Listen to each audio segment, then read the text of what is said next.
Well, let's speak now to Extinction Rebellion campaigner Emily Grossman, who is in central London for us this morning. Thank you very much for coming on the programme. We can see behind you some of the things you are trying to achieve on the banners there. You have, as far as I understand it, three main demands. One of those, you want CO2 emissions reduced to almost zero in 6 years' time. Do you think that is actually practically achievable? It doesn't matter whether it's practically achievable, it needs to be achievable. The UK government have really failed us in terms of bringing down emissions, and if we don't get down to the levels that are advised by the Paris Agreement and by the IPCC, we're going to be in terrible, terrible situation. We need to get down to carbon zero way before 2050 in order to have a chance of meeting this agreement. OK, when you say you want the government to declare a climate emergency, the government response to that is to say they've already done that. They did it in May. Absolutely. They say they did that, but they're paying lip service to it. The UK invests more than all the other EU countries in fossil fuel subsidies, and it's still continuing to do so. In the past 5 years, we've invested more than £250 billion in offshore fossil fuels, oil, gas. We've just approved the plans to bring 4 new oil-fired gas-fired turbines at the Drax power station. We're still going ahead with HS2, which is going to be the biggest deforestation project since the beginning of World War I. We're heading for the 6th mass extinction event. It's not just about climate change, but it's also about species loss. We're losing, threat of extinction is 1 million species across the world. We depend on these species for our food, for our livelihood. We're losing the bees that pollinate the plants that we need to survive. We're losing earthworms that help the soil. We're losing 1 in 5 British mammals is now at threat of extinction. Last year, sorry, 1 in 4. Last year it was 1 in 5, so it really is rising. We haven't seen fossil fuel emissions, well, carbon dioxide levels this high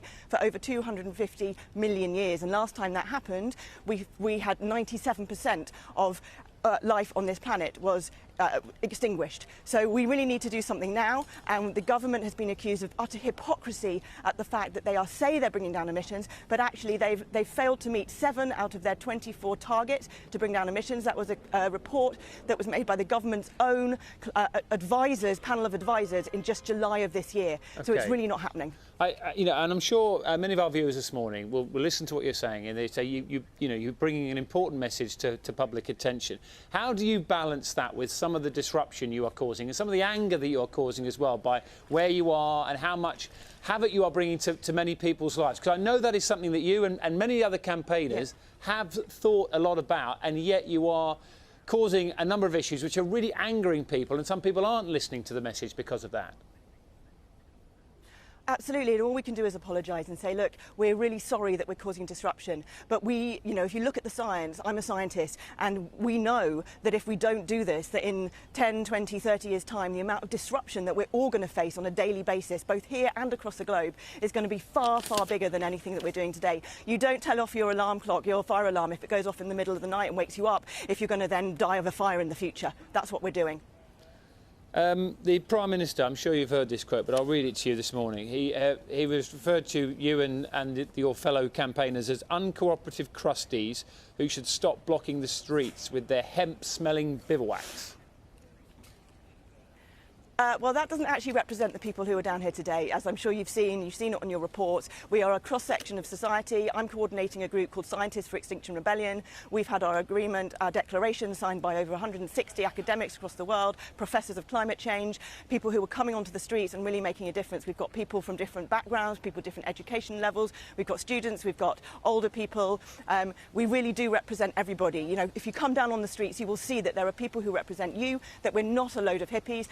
Some of us are, right, as well, but you've got people like myself, you've got people like celebrities who are coming down saying, no, something has to happen, it has to happen now. Our government are letting us down. You talked about some of the disruption you're causing. What about the cost?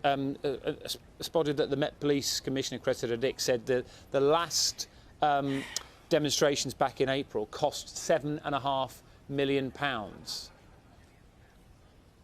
Absolutely, we know that. But the Governor of the Bank of England, Mark Carney, has also said that we're heading for financial instability, and by the time that happens, it will be too late.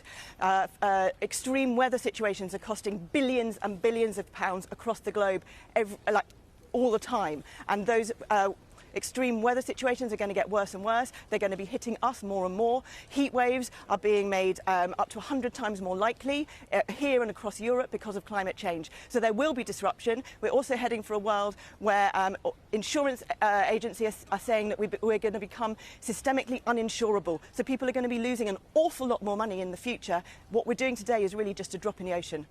Emily Grossman, really good to talk to you. Thank you very much.